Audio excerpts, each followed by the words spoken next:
Olá, pessoal! Olá, você, desbravador! Seja muito bem-vindo. Você que clicou aqui, com toda certeza quer ouvir mais sobre o livro O Libertador. Você que está estudando para alguma prova ou só quer aprender mais sobre o Espírito de Profecia, seja muito bem-vindo. Deixe seu like e se inscreva no nosso canal. Vamos lá? Capítulo 21. Betesda e o Sinédrio. Este capítulo é baseado em João 5. Há em Jerusalém, perto das Portas das Ovelhas, um tanque em aramaico, é chamado de Betesda, tendo 5 estradas em volta. Ali costumava ficar grande número de doentes e inválidos, cegos, mancos e paralíticos. João 5, 2 e 3. A certas horas, a água deste tanque eram agitadas. Muitos acreditavam que isso era algo sobrenatural e que o primeiro que entrasse no tanque seria curado de qualquer doença que tivesse. Centenas de sofredores visitavam o lugar. Era tão grande a aglomeração de pessoas quando a água agitava que homens, mulheres e crianças mais fracas eram pisoteados pela multidão. Muitos dos que conseguiam alcançar o tanque morriam à beira do mesmo. Algumas pessoas haviam levantado abrigos em volta do lugar. Alguns dos doentes passavam a noite nessas varandas, na esperança de serem curados. Dia após dia se arrastavam para a beira do tanque. Jesus estava outra vez em Jerusalém. Sozinho, em aparente meditação e oração, ele caminhou até o tanque. Ao ver os pobres sofredores, desejou exercer seu poder curador, restabelecendo a saúde de cada um deles. Mas era sábado e ele sabia que um ato de cura podia despertar de tal maneira o preconceito dos judeus que isso poderia abreviar sua obra. O Salvador, contudo, viu um caso de extrema miséria. Um homem paralítico havia 38 anos. As pessoas consideravam essa doença um juízo de Deus. Sozinho, sem amigos e achando-se indigno da misericórdia de Deus, aquele homem sofredor tinha passado longos anos na mesma completa infelicidade.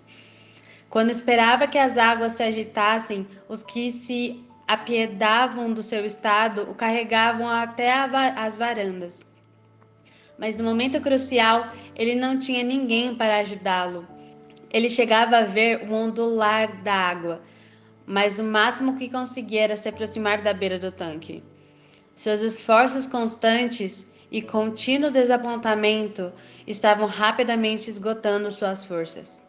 O homem doente estava deitado em sua esteira, quando um rosto cheio de compaixão se inclinou sobre ele e disse: Você quer ser curado?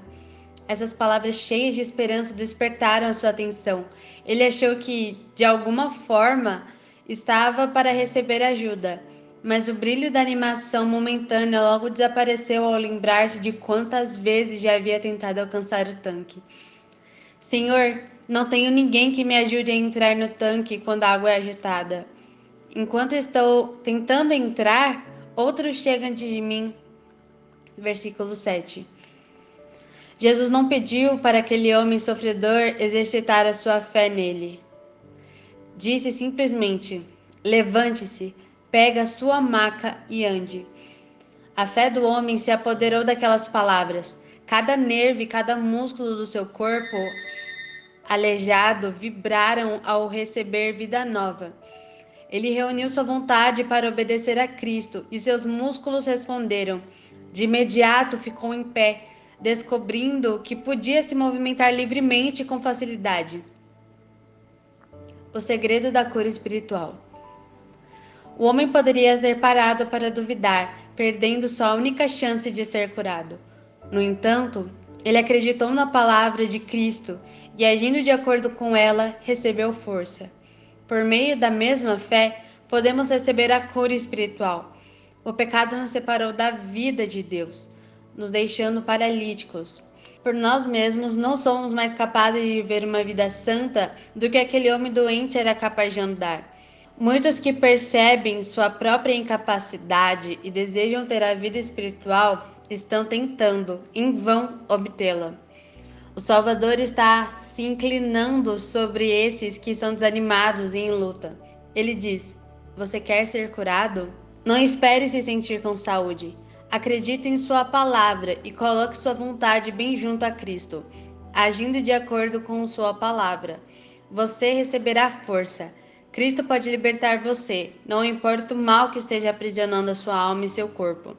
Ele dará vida à pessoa que estiver morta em sua transgressão. Versículo de Efésios 2:1. O restabelecido paralítico se abaixou para pegar sua esteira e seu cobertor. Ao se colocar em pé, olhou ao redor à procura de seu libertador, mas Jesus já tinha desaparecido no meio da multidão. Com passos voluntários e firmes, ele saiu depressa dali e, com sua recém-adquirida força, falou para vários fariseus sobre sua cura. Ele ficou surpreso pela frieza com que o ouviram. Eles o interromperam para perguntar por que estava carregando a sua cama no dia do Senhor. De tão alegre, o homem havia se esquecido de que era sábado. Ele respondeu ousadamente: O homem que me curou me disse: Pegue a sua maca e ande. Versículo 11. Eles perguntaram quem tinha feito isso, mas ele não soube responder. Aqueles líderes religiosos queriam uma prova direta para que pudessem condenar Jesus como violador de sábado. Ele não somente havia quebrado a lei curando o homem doente no sábado, como também havia cometido um erro gravíssimo ao falar para ele levantar sua cama dali. Exigência sem sentido. Com suas exigências sem sentido, os judeus tinham de tal maneira pervertido a lei que acabaram colocando um jugo pesado demais sobre ela, tornando sua observância um fardo insuportável. Não era permitido que um judeu acendesse fogo sequer de uma vela no sábado. Como resultado, as pessoas dependiam dos gentios para muitos serviços de seus líderes, que seus líderes diziam que elas não podiam fazer para si mesmas.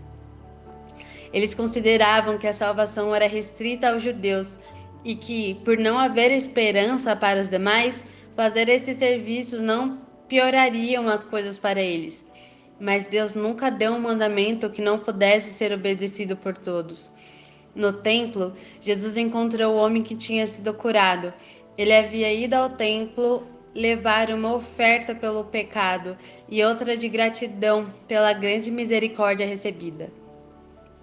Jesus se apresentou para ele. O homem, agora saudável, ficou muito feliz por encontrar o seu libertador. Sem saber o quanto os fariseus detestavam Jesus, ele lhe contou que tinha sido ele mesmo quem realizara a cura. Então os judeus passaram a perseguir Jesus, porque ele estava fazendo as coisas no sábado. Versículo 16. Jesus foi levado diante do sinédrio para responder à acusação de transgredir o sábado. Se os judeus fossem uma nação independente, essa acusação serviria para o seu propósito de matá-lo. Entretanto, suas acusações contra Cristo não teriam nenhum peso em tribunal romano. Eles esperavam, contudo, atingir outros objetivos. Cristo estava exercendo uma influência maior do que a deles, e muitos dos que estavam interessados nos discursos inflamados dos rabinos estavam sendo atraídos pelo ensinamento de Jesus. Ele falava de Deus não como um juiz vingativo, mas como um pai amável. Com suas palavras e obras de misericórdia, ele estava quebrando o poder opressor dos mandamentos humanos e apresentando o amor de Deus. O povo se reúne em torno de Jesus. Uma das mais antigas profecias sobre Cristo diz: O cetro não se apartará de Judá, nem o bastão de comando de seus descendentes, até que venha aquele a quem ele pertence, e a ele as nações obedecerão. Gênesis 49:10. As pessoas estavam se reunindo em torno de Cristo. Se os sacerdotes e rabinos não tivessem se colocado no caminho, seus ensinos teriam trazido uma reforma nunca antes vista no mundo. Contudo, aqueles líderes estavam decididos a acabar com a influência de Jesus. Seria útil para eles se pudessem acusá-lo diante do sinédrio, condenando-o abertamente. Qualquer um que ousasse falar contra as exigências rabínicas era considerado culpado de traição. Com base nisso, os sabios esperavam criar a suspeita de que Cristo era alguém que estava tentando derrubar os costumes estabelecidos, causando dessa maneira divisão entre o povo e preparando o caminho para que os romanos humilhassem os judeus totalmente. Depois que Satanás fracassou em derrotar Jesus no deserto, ele combinou suas forças para se opor a Cristo e atrapalhar a sua obra. Amadureceu seus planos de cegar a mente do povo judeu para que eles não reconhecessem seu Redentor, enchendo os líderes com o ódio que ele mesmo nutria contra o defensor da verdade. Faria com que rejeitassem a Cristo, deixando sua vida tão amarga quanto possível, esperando com isso desanimá-lo de sua missão. Jesus tinha vindo para tornar grande e gloriosa sua lei, Isaías 42, 21. Tinha vindo para livrar o sábado das pesadas exigências que haviam feito nesse dia uma maldição em vez de uma bênção. Foi por essa razão que ele tinha escolhido o sábado para realizar a cura em Betesda. Ele poderia ter curado o homem doente em outro dia qualquer, ou simplesmente poderia curá-lo, sem lhe dizer para carregar sua cama pela cidade a fim de chamar atenção para a grande obra feita em seu favor. Isso abriria caminho para que ele denunciasse as restrições dos judeus quanto ao dia do Senhor, declarando inválidas suas tradições. Jesus afirmou que o trabalho de aliviar os aflitos estava em harmonia com a lei do sábado. Os anjos de Deus estão sempre trabalhando pela humanidade em sofrimento. Meu pai continua trabalhando até hoje e eu também estou trabalhando. João 5,17. Todos os dias são de Deus, para nele se cumprirem seus planos para a raça humana. Se a interpretação dos judeus sobre a lei fosse correta, então aquele que instituiu o sábado deveria parar seu trabalho e interromper a incessante rotina do universo. Deveria Deus proibir o sol de desempenhar sua função no sábado? Deveria Deus ordenar que os riachos parem de regar os campos e florestas? Deveria o trigo e o milho parar de crescer? Deveriam as árvores parar de florescer e as flores de desabrochar no sábado? Deus não pode remover sua mão sequer um momento, ou a humanidade desfaleceria e morreria. Também nós temos trabalho para fazer nesse dia. Os doentes devem receber cuidados, os necessitados precisam ser atendidos. O santo dia de descanso de Deus foi feito para nós. Deus não quer que suas criaturas sofram uma hora de dor que possa ser aliviada no sábado. A lei do sábado proíbe o trabalho secular do dia de descanso do Senhor. O trabalho que nos garante o pão de cada dia deve parar. Nenhuma atividade que vise prazeres humanos ou lucros é lícita nesse dia.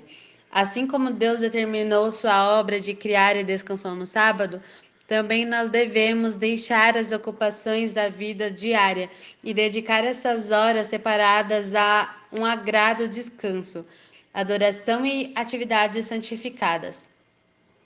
Ao curar o enfermo nesse dia, Cristo estava honrando o sábado. No entanto, os fariseus ficaram ainda mais zangados.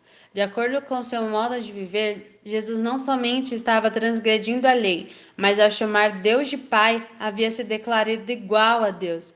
Eles o acusaram de blasfêmia. Esses adversários de Cristo tinham como referência nada mais do que seus costumes e tradições. E esses pareciam fracos e bolorentos quando comparados os argumentos que Jesus extraía da palavra de Deus e do infindável ciclo da natureza. Os rabinos evitavam os pontos que ele apresentava e tentavam incitar a raiva contra ele, por afirmar ser igual a Deus. Se não tivesse medo do povo, os sacerdotes e rabinos teriam matado Jesus ali mesmo. O sentimento popular em seu favor era forte. Muitos aprovavam a cura do aleijado de Betesda. Dependência do poder do Pai. Jesus rejeitou a acusação de blasfêmia.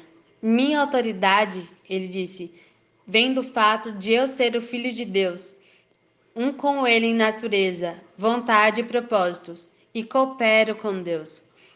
O filho não pôde fazer nada de si mesmo, só pode fazer o que vê o pai fazer. Verso 19.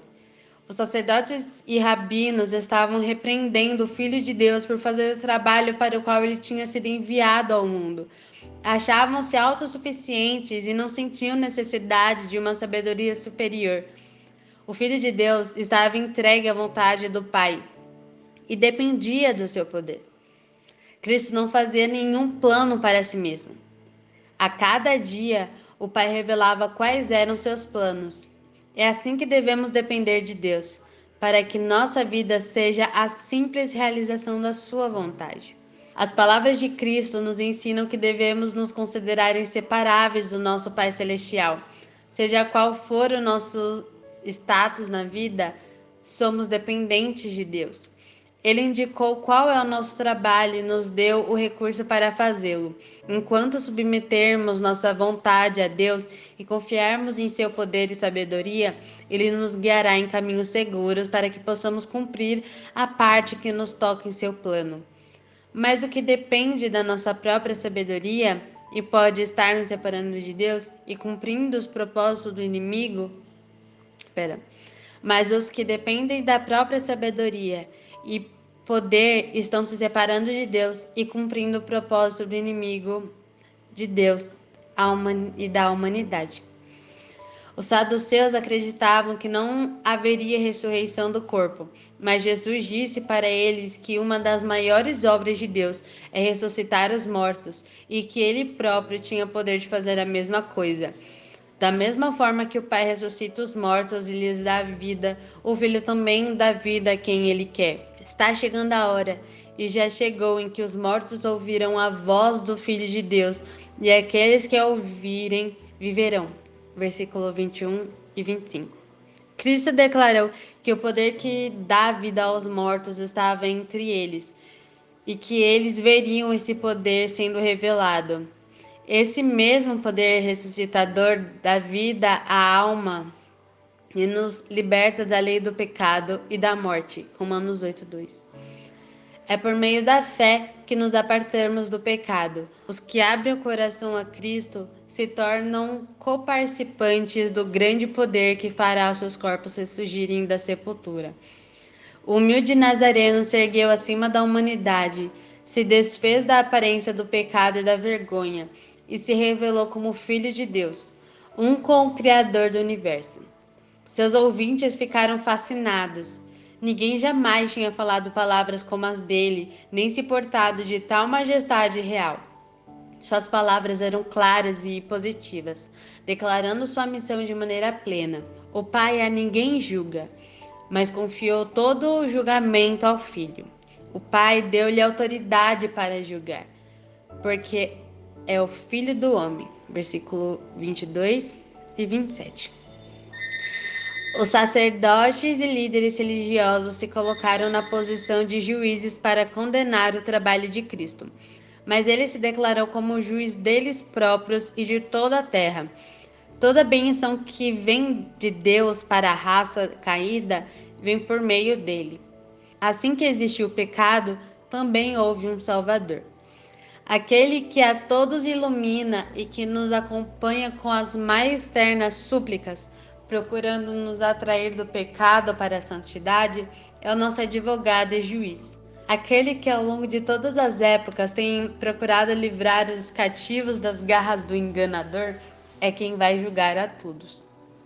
Por ele ter provado as últimas gotas de aflição e tentação humanas, entender nossas fraquezas, por ele ter resistido vigorosamente às tentações de Satanás, lidará com justiça e bondade com aqueles por quem ele derramou seu sangue para que fossem salvos. Por tudo isso, Deus apontou o Filho do Homem para executar o juízo. Deus enviou seu Filho ao mundo, não para condenar o mundo, mas para que este fosse salvo por meio dele. João 3,15. E Jesus declarou ao Sinédrio: quem ouve a minha palavra e crê naquele que me enviou tem a vida eterna, e não será condenado, mas já passou da morte para a vida. João 5,24. Ressurreição da vida. Está chegando a hora em que todos os que estiverem nos túmulos ouvirão a sua voz e sairão. Os que fizerem o bem ressuscitarão para a vida, e os que fizerem o mal ressuscitarão para serem condenados. Versículo 28 e 29. A única luz que pode iluminar a escuridão da sepultura estava brilhando sobre Israel, mas a vontade própria é cega. Jesus tinha violado as tradições dos rabinos e eles se recusavam a crer. O tempo, o local e a intensidade do sentimento que encheu a assembleia se combinaram para tornar as palavras de Jesus ainda mais marcantes. As mais altas autoridades religiosas da nação estavam procurando tirar a vida daquele que tinha se declarado o restaurador de Israel. O Senhor do Sábado foi por eles chamado perante o tribunal para responder à acusação de ter transgredido o sábado. Seus juízes olharam para ele espantados e enfurecidos, mas suas palavras eram incontestáveis. Ele não deu aos sacerdotes e rabinos o direito de interferir em seu trabalho. Recusou-se a reconhecer-se culpado daquelas acusações, como também se recusou a ser ensinado por eles. Em vez de se desculpar, Jesus repreendeu os líderes religiosos por sua ignorância sobre as Escrituras. Declarou que, ao rejeitarem aquele a quem Deus tinha enviado, eles haviam rejeitado a palavra de Deus. Vocês estudam cuidadosamente as Escrituras, porque pensam que nelas vocês têm a vida eterna?